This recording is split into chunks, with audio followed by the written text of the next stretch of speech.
नमस्कार साथियों। आज हम उसी श्रृंखला में पूर्व मध्यकाल यानी भक्ति काल का अध्ययन करेंगे, जिसका समय है 1350 ईस्वी से 1650 ईस्वी तक। यानी कि भक्ति काल को हिंदी साहित्य का स्वर्णकाल कहा जाता है। भक्ति काल के उदय के बारे में सबसे पहले जॉर्ज ग्रियर्सन ने मत व्यक्त किया था। वे इसे ईसाइयत की देन मानते हैं। भक्ति काल को किसकी देन मानते हैं? ईसाइयत की देन। कौन मानते हैं? George Grierson. ताराचंद के अनुसार भक्ति काल का उदय अरबों की देन कहा जाता है।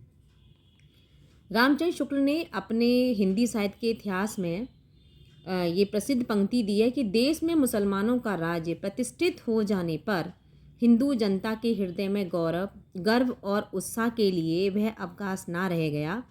उसके सामने ही उनके देव मंदिर गिराए जाते थे, देव मूर्तियां तोड़ी जाती थीं और पूज्य पुरुषों का अपमान होता था और वे कुछ भी नहीं कर सकते थे। ऐसी दशा में अपनी वीरता के गीत ना तो वे गा ही सकते थे और ना ही बिना लज्जित हुए सुन ही सकते थे। अपने पौरस से हताश जाति के लिए भगवान की शरणागति में जाने के अलावा दूसरा मार्ग ही क्या था? भक्ति का जो श्रोता दक्षिण की ओर से धीरे धीरे उत्तर भारत की ओर पहले से ही आ रहा था, उसे राजनीतिक परिवर्तन के कारण शून्य पड़ते हुए जनता के हृदय क्षेत्र में फैलने के लिए पूरा स्थान मिला। ये तो रामचंद्र शुक्ल की जो पंक्ति है, भक्ति का जो श्रोता दक्षिण की ओर से और फैलने के लिए पूरा स्थान मिला, ये अधिकतर पेपरों में पूछी जाती है। इसी के बाद इसी श्रृंखला में आगे हम बढ़ते हैं, देखते हैं कि हजारी प्रसाद द्विवेदी ने भी अपनी पंक्तियों के द्वारा कुछ कहा है कि मैं तो जोर देकर कहना चाहता हूँ कि अगर इस्लाम नहीं भी आया होता तो भी मैं इस साहित्य का बाहर आना वैसा ही होता जैसा आज है।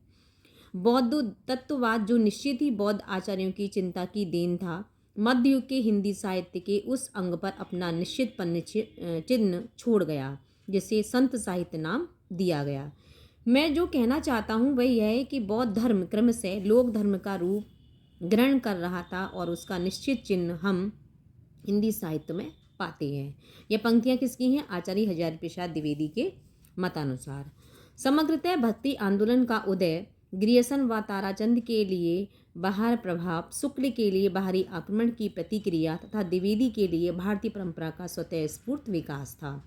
भक्ति आंदोलन की शुरुआत दक्षिण में हुई और उसके पुरुषकर्ता आल्वर भक्त थे। बाद में वैष्णवाचार्यों रामानुज, निम्बार्क, मध्व, विष्णु स्वामी ने भक्ति को दार्शनिक आधार प्रदान किया। दार्शनिक विवेचन द्वारा पुष्टि पाकर दक्षिण भारत में भक्ति की बहुत उन्नति और दक्षिण में चली हुई भक्ति की लहर 13वीं शती ईस्वी में महाराष्ट्र तक पहुंची। तदंतर यह उत्तर भारत पहुंची। उत्तर भारत में भक्ति आंदोलन का सूत्रपात का श्रेय रामानंद को है। रामानंद ने एक पंक्ति भी कही है कि भक्ति द्राविड़ उपजी लाए रामानंद। रामानंद ने उत्तर भारत में भक्ति को जन जन तक पहुंचाकर इसे लोकप्रिय बनाया। भक्ति आंदोलन का स्वरूप देशव्यापी था। दक्षिण में आलवार, नयनवार व वैष्णव आचार्यों, महाराष्ट्र में बारकरी संप्रदाय में कौन कौन थे? जैसे ज्ञानेश्वर, नामदेव, एकनाथ और तुकाराम। उत्तर भारत में रामानंद, वल्लभाचार्य, बंगाल में चैतन्य, असम में शंकरदेव। महापुरुषीय धर्म एक शरण संप्रदाय, यानी कि असम में शंकरदेव ने महापुरुषीय धर्म के कहलाते थे और एक शरण संप्रदाय इन्होंने दिया था।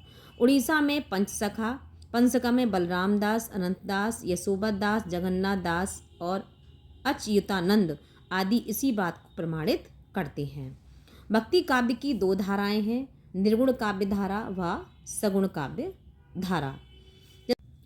निर्गुण काव्य धारा की दो शाखाएं हैं, ज्ञानाश्रयी शाखा संत काव्य व प्रेमाश्रयी शाखा सूफी काव्य। यानी कि ज्ञानाश्रयी शाखा जो है हम किसे कहते हैं? संत काव्य को, और प्रेमाश्रयी शाखा हम सूफी काव्य को कहते हैं।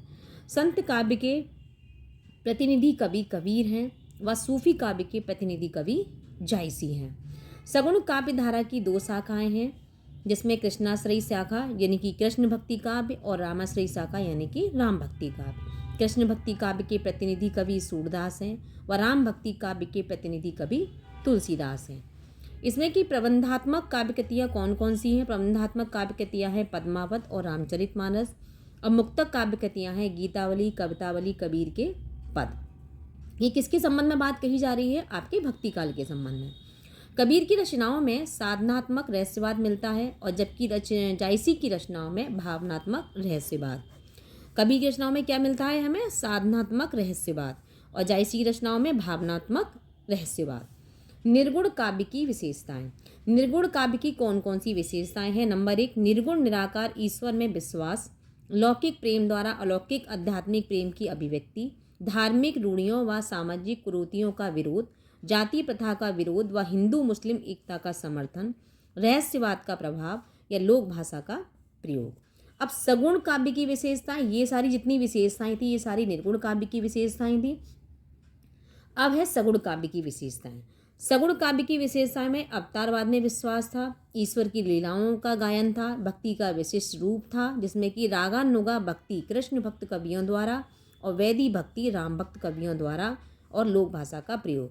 यानी कि भक्ति का जो विशिष्ट रूप था, रागानुगा भक्ति जो थी वो कृष्ण भक्त कवियों के द्वारा दी गई थी और वैदी भक्ति जो थी वो राम भक्त कवियों के द्वारा दी गई थी।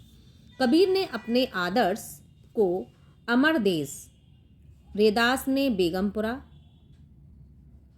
एवं तुलसी ने रामराज कहा।